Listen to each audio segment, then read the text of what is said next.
If you're enjoying my content, please consider subscribing to my Patreon linked below. Good day, Artificers. I finally got my hands on one of these. These are the ground assets for Aeronautica Imperialis. Been quite excited to see what comes in the box. I got this as an assignment for a commission, and it doesn't have my usual plastic wrap on it.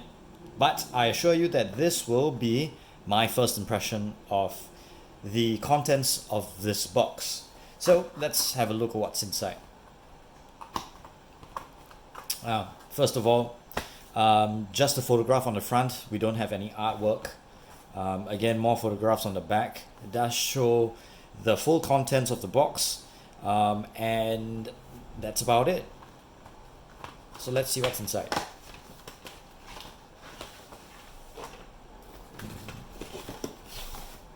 Nothing else in there. So there's not much. You get a sheet of paper with instructions.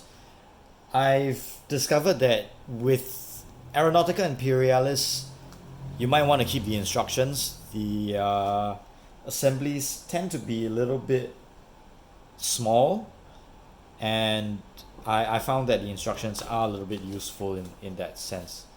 And that's what you see. That's the Imperialis sprue.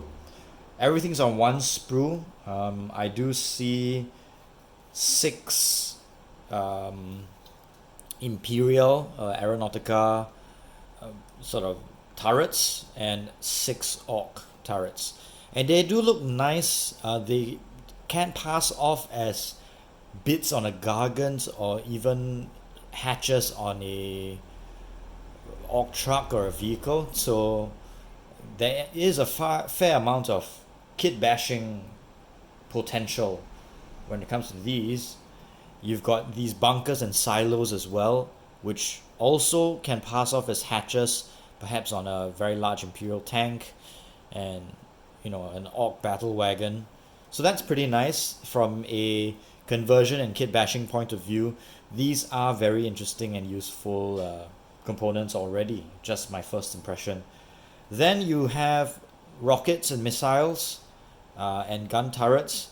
At this scale, it's actually difficult for me to tell the Orc and Imperial turrets apart. Eventually it will sort of get easier, but I think the Imperial turrets are the ones with longer barrels, and the Orcs are the ones with the perforations along the barrel. They are very nice. I like some of these as well, and it does appear that you can use perhaps this as a shooter stand-in. Let's compare that to perhaps something I have on the wall here. Here's a Stormcast miniature, and you do see that they will pass as handheld weapons for your tabletop scale. So this is not bad. I think you can do a couple of interesting things.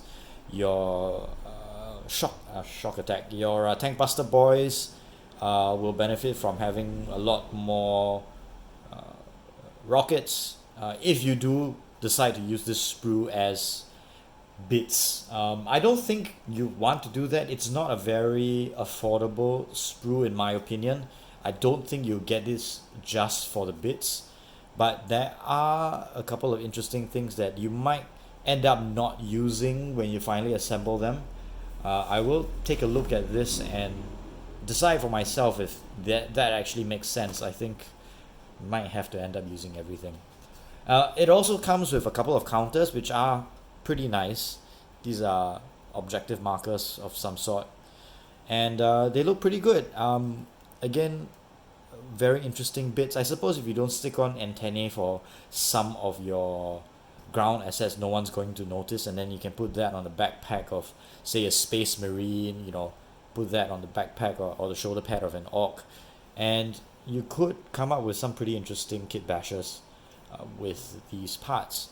So I'm just going to go through and give you a nice close-up shots of the parts that really do catch my eye. And perhaps you can decide for yourself what you want to do with these bits. I am very pleased with the Orc bunker.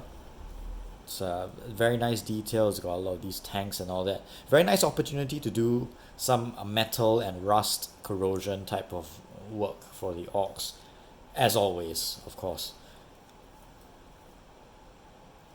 You do have a large shooter, like this mega Dakar cannon for the Orcs, but there is no equivalent for your Imperium. So you've got this big gun for the Orcs, and then the Imperium. So the rockets belong to the Imperium. So that's sort of the long range artillery type, uh, maybe, or surface to air missiles, I suppose. That's a heavier unit, heavier emplacement, and this is the lighter emplacement, possible flak guns and things like that. So all in all, a pretty short sprue review, but I thought it would be useful for even 40k players to have a look at some of these bits and decide for themselves if they think these bits would be useful in your kit bashing and your projects. So thanks a lot for tuning in. Again, thank you to my patrons, Michael, Corey, and Sebastian as well. Thanks for adding your name to the list. You guys are amazing. And till next time, thank you and bye bye.